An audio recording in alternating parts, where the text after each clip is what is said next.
Мәхмүт Хәсәнов. Урман шаулый.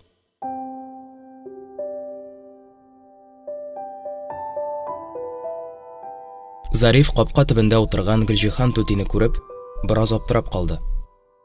Гөлҗиһан түти аны ерактан ук танып алды. Бер-ике адым Зарифка таба каршы барып, кулларын сузды. "Эй, кияү", диде ул, ике куллап күрешкәннән соң. "Мин син әллә инде бөтенләй үк кайтмассыңмы дип торам. Бик соңладың. Бүтән чакларда бу вакытларда өйдә була идең ич." Гөлҗиһан түти бер-бер артлы сораулар яудыра башлады. "Исән-сау гына яшисезме? Ишегездә ул бу юкмы?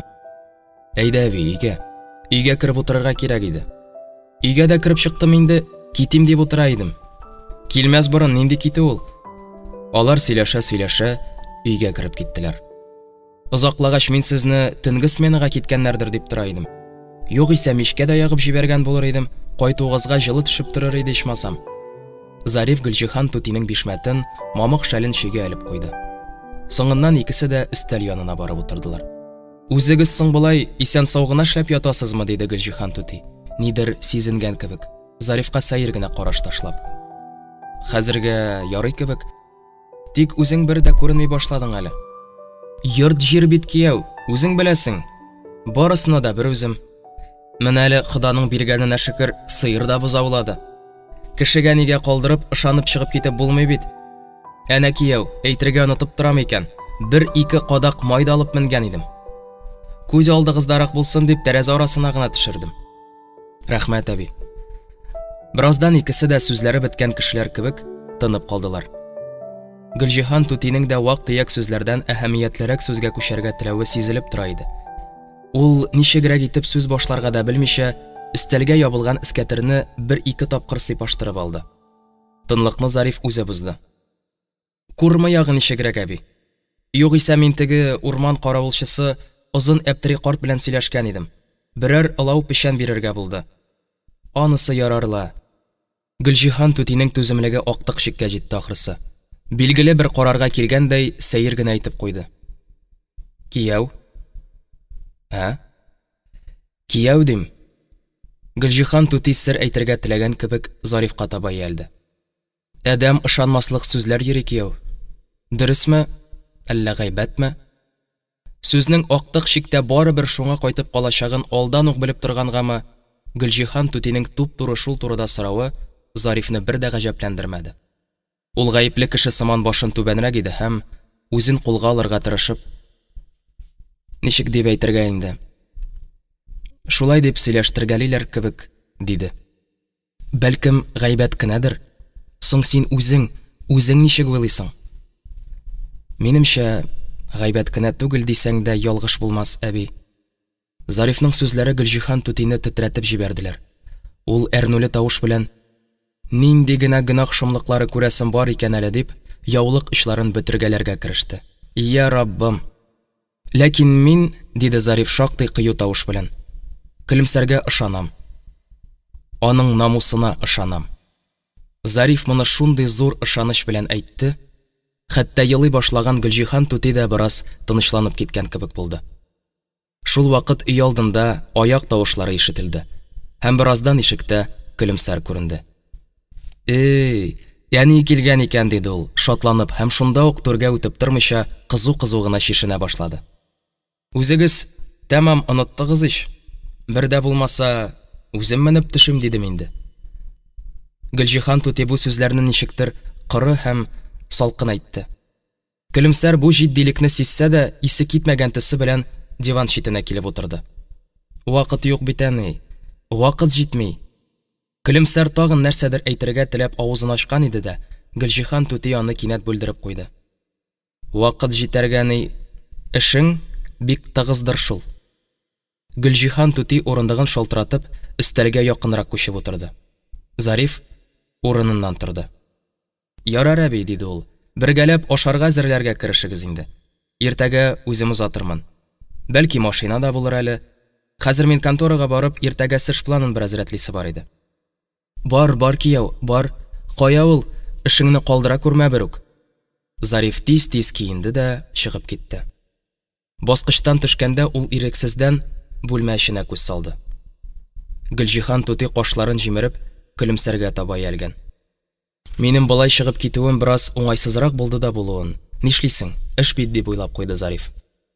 Кызы белән икәүдән икәү генә калгач, Гөлҗиһан түти изгәләнеп, еламсык тавыш белән "Я Раббым" диде. Нишләдең син, Нишләдең? Сүзнең бер дә көтелмәгәндә шундый кискен борылыш алуы көлемсәрне бераз аптырашта калдырды. Нәрсә булган? Дип сорап куйды ул. Нәрсә булганмы? Менә мин үзем дә нәкъ шул турыда белергә дип мендем. Оятыңнан җир тишегенә кереп китәрсең тегеләй. Гөлҗиһан түти тешләрен кысып дәвам итте. Кеше теленә керергә дә өлгергәнсең ләбаса. Җил исмичә кура селкенми ди. Кеше бердә юкны сөйләмәс. Я Раббым. Җиттәни, диде көлемсәр кинәт агарынып. Юкка җанымны кыйнама. Болай да җанымны кая куярга белми йөрим. Көлемсәр ике кулын йомарлап күкрәгенә кысып, урыныннан торды да, ишек катыннан әйләнеп килеп, яңадан урынына утырды.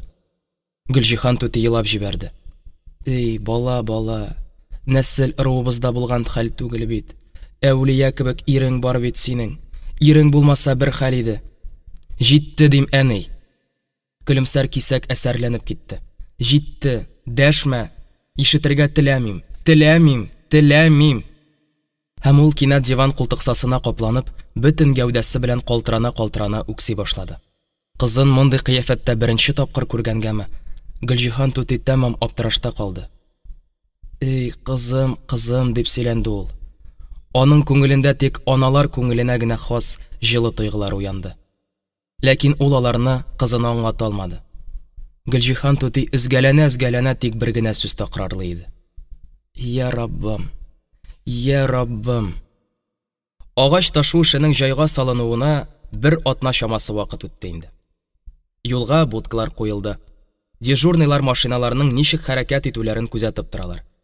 Кем дә булса күрсәтелгән графиктан соңга кала икән, аны көндез сары флаг, төнлә сары ут каршылый иде. Шоферлар ныклы расписание буенча эшли башладылар. Соңгы көннәрдә Зариф автоколонна командиры булып эшләде.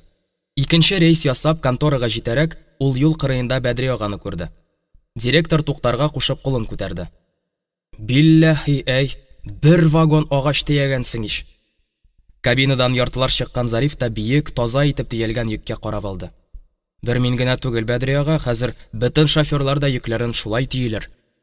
Болай булгач булды инде, тик менә үзең турында гына оныткансың. Таный алмаслык булгансың ич.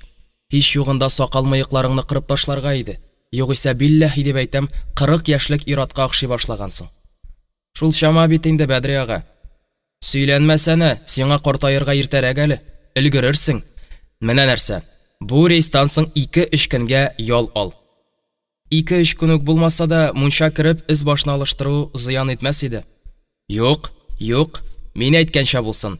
Приказ белән бирермен. Югыйсә. Зариф каршы килмәде. Түбәнге складтан менгәндә машинасын гаражга кертеп калдырды да, өенә кереп чыгып, мунчага китте. Мунчадан кайтышлый тәрәзәләрендә ут күреп, рәшәткә буенда туктап калды. Ян тәрәзә пәрдәләре төшерелмәгән иде әле. Өйдә көлемсәр. Ул кемнедер көткән кебек җыештыра. Гөл чүлмәкләрен рәтләп куйды. Аның күләгәсе Зарифның йөзендә каплап киткән кебек тоелды. Көлемсәрнең йөзе аяз көн кебек ачык иде. Зарифның аны шундый шат кыяфәттә күптәннән күргәне юк иде инде. Менә көлемсәр күлмәген алыштыра башлады. Ичке күлмәктән генә калды. Кием шкафын ачып, рәешкә генә кия торган күлмәген кулына алды.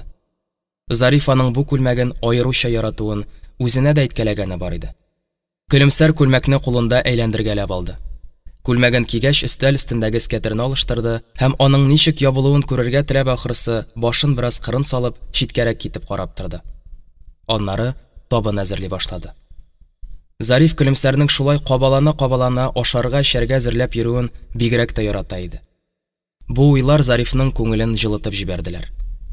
Ләкин Ниязны көтәдер дигән уй әлеге җылылыкны кинәт туздырып ташлады. Зариф тиз генә борылып, икенче якка китеп барды. Зариф олы урамга чыкты.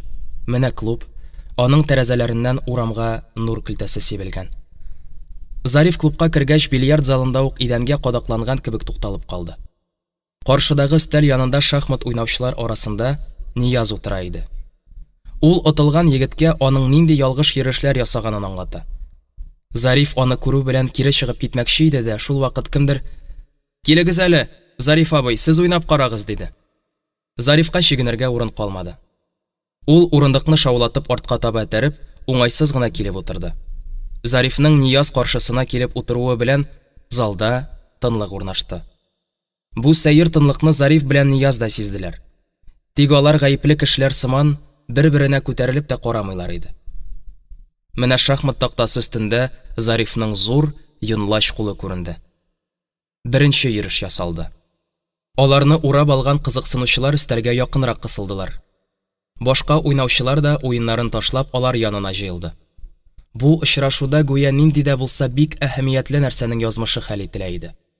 Әле бая гына уйнаучыларның берсе уңышлы итеп йөреш ясау белән "Вәт булды, молодец икәнсең" дип кычкырган яшьләр дә телләрен йоткандай булдылар. Тамашачылардан бигрәк уйнаучыларның хәле авыр иде.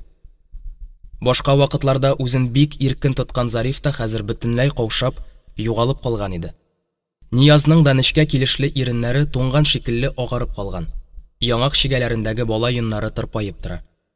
Ара-тирә ул бизгәк тоткан кебек калтыранып куя, алтын запонка белән эләктергән җиңе эченнән чыгып торган ак нәфис куллары җиңелчә генә дерелдәп алалар. Беренче йөрешләр әллә ни вакыт алмады.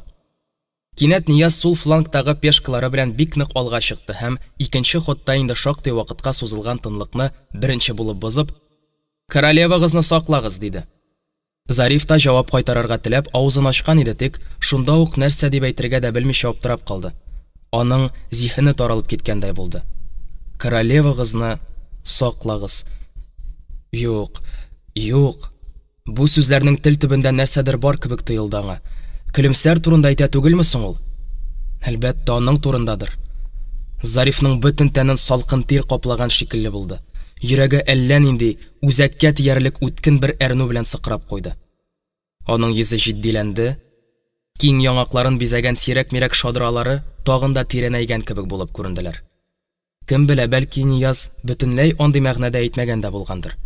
Шулай да бу ике сүз Зарифка бик нык тәэсир итте. Зариф үзе дә ничегрәк итеп җавап кайтару турында баш вата башлады. Аның ничек кенә булса да үткен итеп каршысында утыручының үзәгенә барып үтәрлек итеп җавап кайтарасы килде. Әйткәч, нәрсә әйтергә теләгәнен аңлатырлык итеп әйтәсе иде. Тик нәрсә дияргә соң? Ничегрәк итеп әйтергә? Ниһаять, Зариф шактый озакка сузылган паузадан соң аерым ачык итеп Ниязга гына түгел, хәтта тирә-яктагыларга да ишетерлек итеп җавап кайтарды. "Королева пешка белән генә сугылып алынмый ул". Бу сүзләрдән соң аларны сырып алган егетләр дә бары тик бер-берсенә генә сиздерерлек итеп терсәкләрен уйнатып куйдылар. "Ишеттеңме? Менә әйтте янәсе". Зариф пешка янында торган королевасын, ферзясын алып, шах игълан итте. Нияз короле белән йөрергә мәҗбүр булды. Зариф икенче тапкыр шах ясап, дошманының королен кара шакмакка качырды. Икенче төрле итеп әйткәндә, әле уенга чыгарга өлгермәгән ферзясының юлын каплап куйды. Зариф шуны гына көтеп торган кебек, резервта торган филе белән өченче тапкыр шах игълан итте. Бу инде Нияз өчен үтергеч йөреш иде. Чөнки Нияз бу шахтан качу өчен үзенең королевасын югалтырга тиеш иде. Уен барышыннан карап торучылардан кемдер түзмәде, "Молодец" дип кычкырып ук җибәрде. Королевасын югалтканнан соң Нияз артык каршылык күрсәтә алмады. Аның шахмат тактасы өстенә күтәрелгән кулы шактый сизелерлек булып калтырап, һавада асылынып калды. Ул актык шиктән ниндидер басынкы тавыш белән "Монда бетте бугай инде" дип кенә куйды. Яшьләр шунда ук әлбәттә дип аның ялгышмаганлыгын расларга ашыктылар. Зариф урамга чыкты. Рәхәт иде аңа. Төн булуга карамастан өй түбәләреннән тамчылар тама. Зариф ашыкмыйча гына өенә таба атлады. Нияз оттырды. Әйе, оттырды. Бу уй кинәт Зарифны җилкендереп җибәрде. Аның тәне буйлап ниндидер татлы, шул ук вакытта дәртләндергеч кайнарлык йөгерде.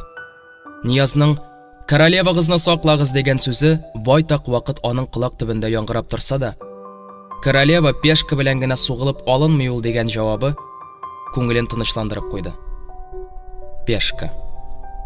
Бу сүзнең ни кадәр каты һәм мәрхәмәтсез әйтелгәнлеген Зариф бары тик хәзер генә төшенде. Шул сүзләрдән соң бит инде Нияз аңына килә алмады. Бер артлы уңышсыз йөрешләр ясады. Аннары бирелде. Ниязның «Монда бетте бугай инде» дигән соңгы сүзләре Зарифка да ничектер нык тәэсир иттеләр. Зариф үзендә Ниязны кызгану тойгысы тууына гаҗәпләнеп калды. Көлемсәр йокларга яткан иде. Тәрәзәләрдә ут сүнгән. Зарифның бу тын, җылы, матур язгы төнне калдырып, өенә керәсе килмәде. Ул тамчылар тамуын тыңлый-тыңлый яңадан олы урамга таба атлады. Шалт аяз төн. Әйтерсең лә күктәге йолдызлар камага төшкәннәр дә су өстендә тирбәлә-тирбәлә җимелдиләр. Ярларыннан ташып, үзән болыннарны баскан елганың иге-чиге юктыр шикелле тоела. Әнә беренче пароходларның утлары җимелди.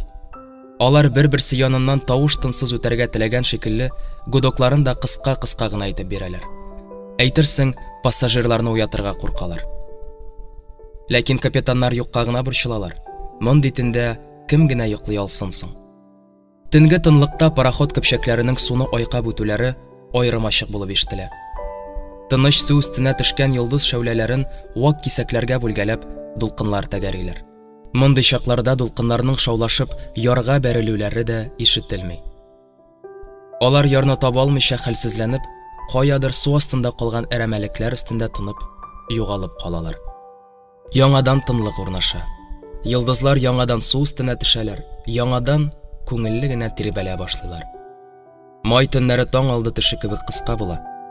Кичке офык сүнәргә дә өлгерми, сызылып таң ата башлый. Таңның алсу шәүләсе елга өстендә кызыл кылачын җая. Томанга төрелгән текә ярлар, ярларны каплаган куе урманнар да төтенләнеп кенә күренә башлыйлар. Шундый чакларда инде елга ярларында көне-төне салчыларның күңелле, язгы ташкын кебек дәртле җырлары яңгырый. Соңгы вакытны көлемсәргә дә түбәнге складта эшләргә туры килде. Ул анда эшли башлаган көннәрдә шомлы тавышлар чыгарып шартлый-шартлый кама бызлары ярылды. Алар бер-берсен кысрыклап уала-уала агып тордылар. Елга өстеннән көчле яз җилләре исте. Ләкин буларның берсе дә көлемсәрнең диккатен җәлеп итә алмады. Ул көннәрдә нинди генә уйлар газапламады аны.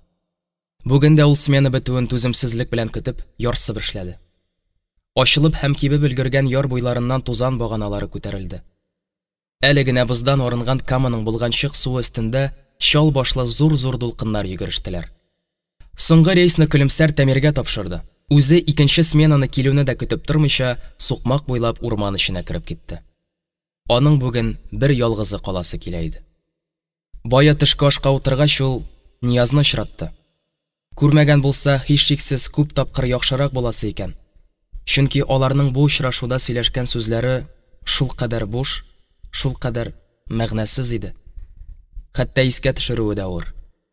Гомумән хәзер Нияз белән очрашу шатландырмый да, күңелне дә җилкендерми иде. Бу тойгы шушы соңгы атнада бөтенләй көтелмәгәндә туды. Көлемсәр эш пошканнан гына клуб ягыннан әйләнергә уйлаган иде. Бөтенләй уйламаганда Ниязны очратты. Бакча рәшәткәсе буенда өелгән бүрәнәләр өстендә гитара тавышы ишетелә иде. Көлемсәр шунда таба китте. Анда кызлар Нияз уйнаганга кушылып җырлыйлар. Ниязга беренче күрүдә үк гашыйк булган Люба Синицына да анда. Нияз иске бер роман җырлый башлаган гына иде. Ты скажи, скажи, бродяга, чей ты родом, откуда ты? Нәкъ шул вакытта Көлемсәр килеп чыкты. Аны күрүгә барысы да тынып калдылар. Хәтта Нияз кулындагы гитара да кинәт кылы өзелгән кебек зәгыйфь бер тавыш чыгарып куйды. Нияз бу көтелмәгән очрашудан бөтенләй югалып калды. Ул кулындагы гитарасын кызларның берсенә биреп, урыныннан да тормакчы иде, тик Көлемсәрнең гади генә сүзләре аны әйтерсең кадаклап куйдылар. Утыр, утыр, диде ул. Дәвам ит. Һәм башка бер сүз дә әйтмичә борылып китеп барды. Катлаулы нәрсә шул кеше дигәнең. Көлемсәрне очратмаган көннәрдә Нияз да тормышының ямен тапмый, аның өчен хәтта кояш та яктыртмый иде. Көлү елмаюның нәрсә икәнлеген оныта, өчен әрнүле сагыш ялкыны үтәли иде. Ә хәзер әнә авызы колагына җиткән, күзләре утта яна, эченә шатлыгы сыймаган кеше сыман дәртләнә-дәртләнә җырлап утыра. Көлемсәрнең исенән язның кайчандыр әйткән сүзләре килеп төште һәм йөрәген сызып алды. Яңа һәм көчле хисләр күңелне дулкынландырып тормаганда, тормышның ямен дә, кызыгын да тапмыйм дигән иде бит ул. Димәк, яңадан яңа тойгылар аның күңелен дулкынландырып торырга тиеш. Әйдә, дулкынлана бирсен дип уйлады Көлемсәр. Ничек соң ул аны баштарак танымады? Шундый уйлар Көлемсәрне үзлексез борчып тордылар. Ләкин шунда ук, әле дә ярый үзара мөнәсәбәтләр тирәнәйгәнче булды бу хәл дигән уй, әлеге борчуларны шелпәрәмә китерә иде. Соңгы вакытта Көлемсәр бары тик Зариф, үзенең Зарифы турындагы уйлар белән генә яшәде. Бу уйлар аның күңелен җылыта, йөрәген дулкынландыра иде. Көлемсәрнең айлар буе инде Зарифны рәтләп күргәне юк. Ул аның очрашудан качуын бик яхшы белә. Көлемсәр өйдә булган чакларда Зарифның бөтенләй кайтмый калган көннәре дә бик еш булды. Алай-болай туры килеп сүз кушканда да күбрәк әйе, юк кебек сүзләр белән генә җавап кайтара иде. Җитмәсә тагын Көлемсәргә бер генә авыр сүз дә әйтмәй иде үзе. Көлемсәр куе куаклыкка килеп керде. Бераз күтәрелгәч, сагыз исе аңкып торган куен аратлыкка чыкты. Аяк астында атлаган сайын кыры ботаклар шартлап сына. Монда шактый караңгы иде. Бу җирләрдә үлән дә, вак куаклар да үсми. Аяк асты йомшак мүк белән капланган. Үзеңне калын палас өстендә барган кебек хис итәсең. Көлемсәр сукмакны югалтып, зур аланлыкка килеп чыкты. Каршыда кечерәк кенә бер инкүлеккә язгы су җыелган. Анда басмаларга яки аркылы салынган бүрәнәләргә охшап агач шәүләләре уйный. Бер кырыйда нәрсәдәндер курыккан кебек бер-берсенә йылышып үскән вак имән куаклары кинәт шаулашып куйдылар. Яшь имәннәргә күрше агачлар кушылды. Урман эче караңгыланып китте. Урман гүли башлады. Көлемсәр ирексездән кайрылып искә карады. Ул кара болыт иеменең урман өстендә үк ишелә-ишелә ургылып шуышуын күрде. Кинәт ниндидер шомлы тынлык эченә күмелеп калган караңгы урман өчен яшен ярып үтте. Күз камаштыргыч яктыда бер генә секундка агачлар чайкалышып куйгандай булды. Җирне тетрәтеп күк күкрәде. Быел беренче күк күкрәү. Көлемсәрне куркучылга балды. Ул үзенең караңгы урманда ялгыз хис итте. Йөрәге кысылып, сызып куйды. Яшен икенче тапкыр урман өчен яктыртты. Бу юлы барлык агачлар аның өстенә авган төсле тоелды. Бөтен тәне буенча салкынлык йөгерде, һәм ул үзе дә сизмәстән тынып калган урманны яңгыратып кычкырып җибәрде. Зариф! Язгы урман аның тавышын бер юлы берничә яктан кабатлады. Зариф! Ул акылдан шашкан кеше кебек үзен үзе белештермичә йөгерә башлады. Йөрәге күкрәгеннән сикереп чыгарлык булып ярсып тибә иде. Тизрәк, тизрәк! Яңгырның беренче эре тамчылары инде тирә-яктагы агачларга шыпылдап төшкәли дә башлады. Ул берәр җиргә ышыклану турында уйламый да иде. Артыннан ниндидер күзгә күренми торган көч кугандай йөгерә дә йөгерә. Дымсу караңгылыктан яңгыр эченнән утлар чагылып китте. Яшен уты түгел, поселок утлары. Көлемсәр инә очы кадәр дә кыры җире калмаган хәлдә яңгыр суын үзенә йотып барган йомшак, мүкле җир өстеннән йөгерә бирде. Менә ул ачыклыкка килеп чыкты. Бер-ике тыкрыкны үтеп үзләренең ишек алларына керде.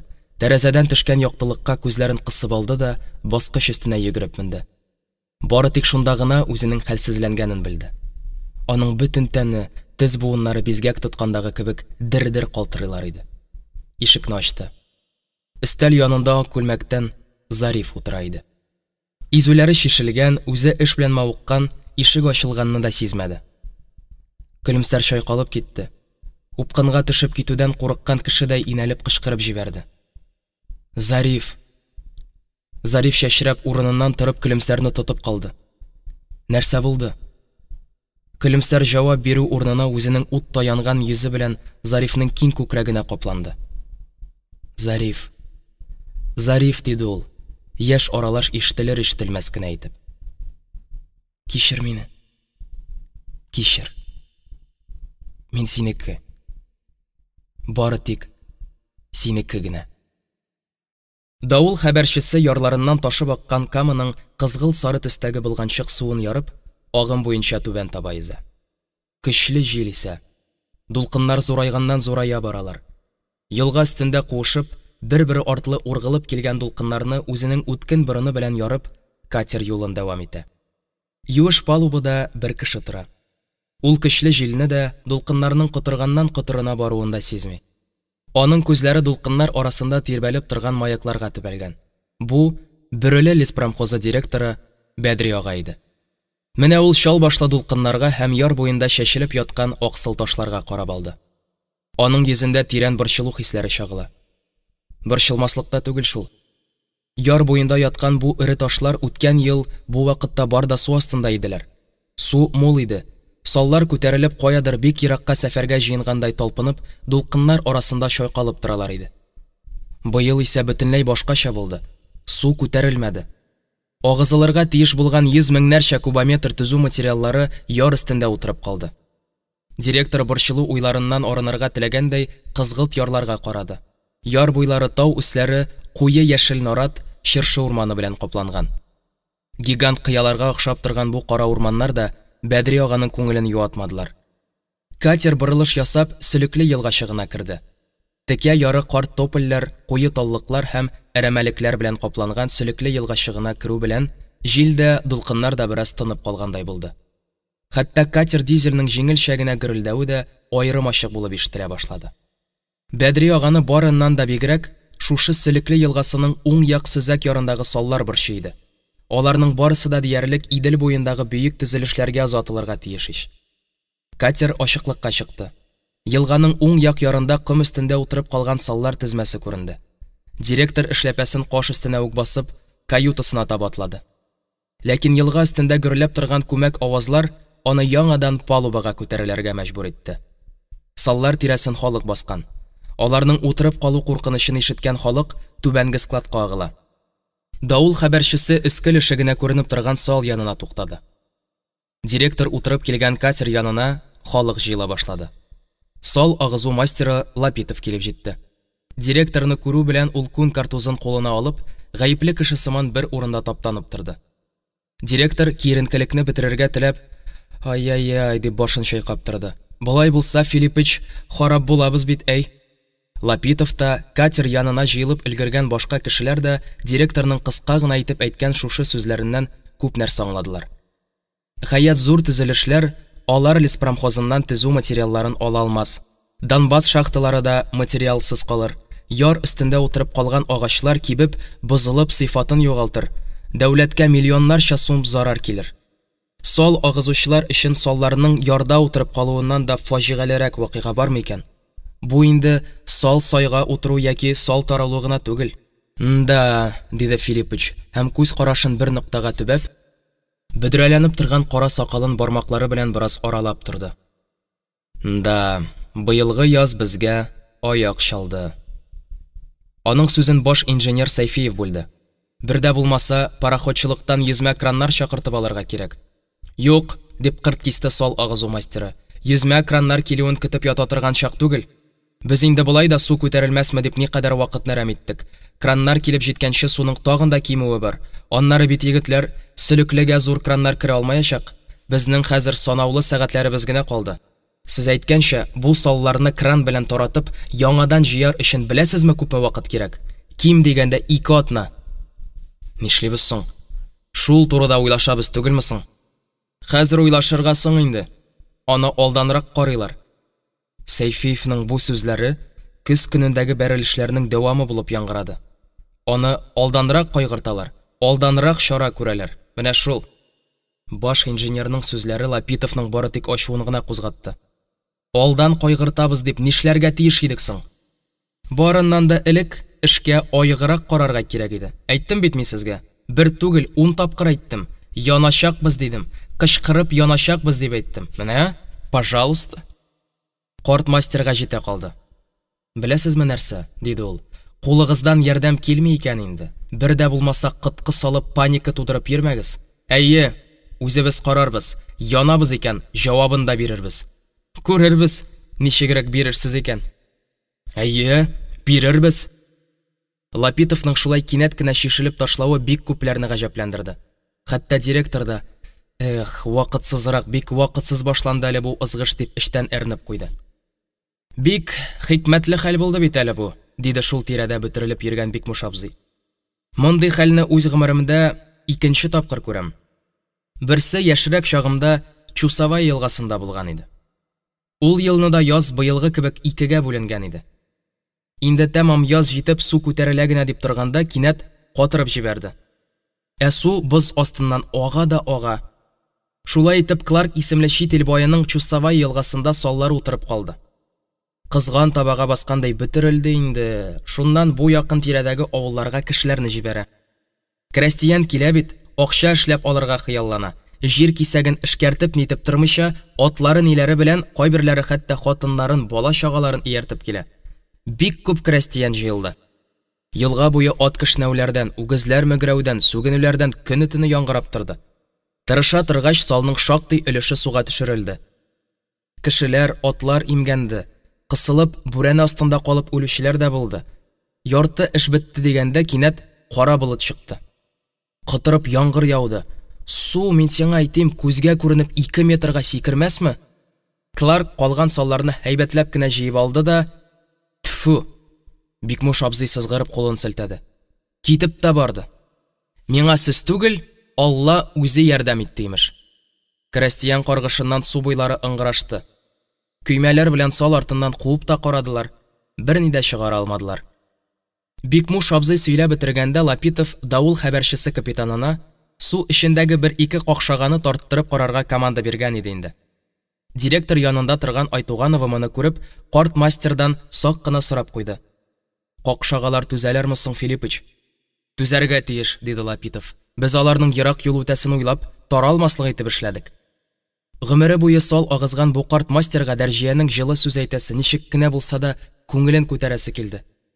Калдырмабыз, дип кабатлады карт мастер. Бөек төзелешләребез, шахталарыбыз төзү материалларын үз вакытында алырлар. Ярдәмгәне бөтен леспромхоз халкы җыелды.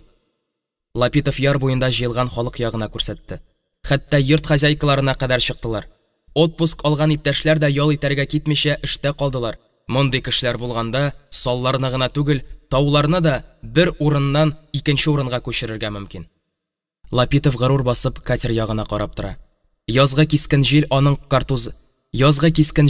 аның картузы астыннан бөтерелеп чыгып торган сакалы кебек үк чим кара чәчләре белән шаяра. Кояшта янып җил кискән кара кучкыл йөзе бакырдан куеп куйгандай йылкылдый. Ләкин җибеп изрәгән яр өстендәге салларны суга өстерәтеп төшерү җиңелеш түгел икән. 170 ат көчле катер какшаганы айрым сал бәйләмен суга төшерү түгел, хәтта урыныннан да кузгата алмады. Картмастер салларны су эчендәге матка ярдәмендә өстерәтергә булды.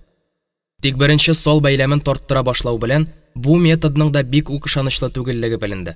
Чөнки бер башы салга, икенче башы маткадагы Васильян тәгәрмәче лебедкасына бәйләнгән корыч бау тартылуга сал та итмәде. Матка үзе сай җиргә таба йөзә башлады. 50-60 сал бәйләме зурлыгындагы матканың үзен сайга утырту куркынычы туды. Лапитов тагын да озынрак һәм ныграк канат алып, матканы бер урынга ныгытып, бәйләп куярга булды. Матканың бер юлы 2-3 җиреннән бәйләп, канатларның икенче башын Сөлекле елгасының ар ягындагы карт топельләргә, имәннәргә чорнады. Тагын тарттырдылар. Ләкин бу метод белән эшләгәндә дә бик ансат булмады. Сал бәйләме кыш буе бер урында утырганлыктан җиргә тамыр җәйгәндәй селкенергә дә теләмәде. Аны иң элек бер почмагыннан, аннары икенчесеннән алмаш-тилмәш тарттырып, урыныннан кузгаттылар. Сал бәйләмен тирә-яктан тарттыра башлау белән елга ярында шатлыклы авазлар яңгырады. Аха, кузгалды. Бара, китте. Авазлар көчле прожекторлар белән яктыртылган Сөлекле елгасы өстендә төннең төн буе тынмады. Икенче көнне төш вакытларына бер-берсенә беркелтелгән саллар дулкыннар арасында чайкалалар иде. Салны алып китәргә килгән беренче зур буксир сал кәрванын Камага чыгарды һәм түбәнге складның филиалындагы саллар белән тоташтырып рейдка басты. Саубуллашулар, хәерле юл теләүләр башланды. Бер юлы берничә көймәгә утырып, салларны бер-берсенә тоташтыру эшен тәмамлаган эшчеләр дә чыкты. Алар арасында шофер Галләм Тимербаев та бар иде. Ул баштан аяк балчыкка буялган, киемнәреннән су ага, үзе нәрсәдәндер кычкырып көлә-көлә иптәшләренә нидер сөйли. Галләмне күрү белән Зариф көлемсәрнең җиңеннән тартты. Беләсеңме? Диде ул көлемсәр аңа таба борылгач. Галләм партияга керергә гариза язды. Беренче рекомендацияны мин бирдем. Зариф бу сүзләрне шундый җылылык белән әйтте. Көлемсәр түзмәде. Аның күзләренә карап елмайды да бары тик Зарифка гына аңлаешлы итеп беләгеннән кысып куйды. Шул вакыт алар янына Нияз килде. Хушыгыз, мин китәм. Ул елмаерга тырышып карады. Булдыра алмагач, килешсез генә җилкәләрен сикертеп алды. Сал белән агарга булдым. Дипломымны шунда тәмамлармын. Ул кирәкмәс нәрсәләр турында сөйләнә башлармын дип курыктым шунда, тизрәк саубуллашырга ашыкты. Салда китүчеләр көймәләргә утырышып, кәрванга таба йөзеп киттеләр. Алар арасында Нияз да бар иде. Менә буксир озын-озын итеп берничә гудок бирде һәм артка таба авышып торган трубасыннан куе кара төтен бөркеп, кузгалып китте. Кәрван кузгалу белән яр буена җыелган халык та ирексездән алга таба чайкалып куйды. Яшьләр кәрванга ярып бер җир буе йөгереп бардылар да берәм-берәм туктап калдылар. Тик көлемсәр белән Зариф кына һаман йөгерә иде. Менә инде алар да куен ара турманы белән капланган текә ярга барып җиттеләр. Кыр кәҗәләре кебек яр өстенә үрмәләделәр. Сал шактый юл алган иде. Шулай да алар тамырларга асылынып, өскә, куе булып наратлар үскән яр өстенә күтәрелделәр. Алар югарыда, тирә-якта куе куаклар үсеп утыра. Аяк астын йомшак яшь үлән каплаган. Алар яр кырыена йөгереп килделәр. Сал ерагайганнан ерагая барды. Сал өстендә торучы халык төркемендәге айрым кешеләрне танырлык та түгел. Бары тик маткалар өстенә буралап эшләнгән өйләрнең түбәләре генә сап-сары булып, ерактан ялтырап күренә. Зариф белән көлемсәрнең күз карашлары очрашты. Менә салларны да озаттык, диде Зариф. Ул бу сүзләрне шундый итеп әйтте, әйтерсең бу сал белән барлык кайгысын, барлык борчуларын озаткан иде. Әйе, дип җавап кайтарды көлемсәр, һәм Зарифның күкрәгенә башын куйды. Зариф аны элеккеге кебек җиңел генә күтәреп кулына алды. Көлемсәрнең күз алдыннан аяз күктә йөзгән сирәк-мирәк ак болытлар, җиңелчә генә чайкалып торган нарат башлары чагылып китте. Без бәхетле булырбыз, диде көлемсәр, Зарифның муенына сарылып. Бәхетле булырбыз. Кышчыгым минем, дип пышылдады Зариф, ияге астында ук көлемсәрнең кайнар сулышын тыеп. Бәхетем минем. Тирә-як тын иде. Агач башлары гына чайкала. Ә урман шиксез бәхет, тормыш турында җыр җырлагандай, үзлексез шаулый да шаулый. Булат Гатауллин укыды.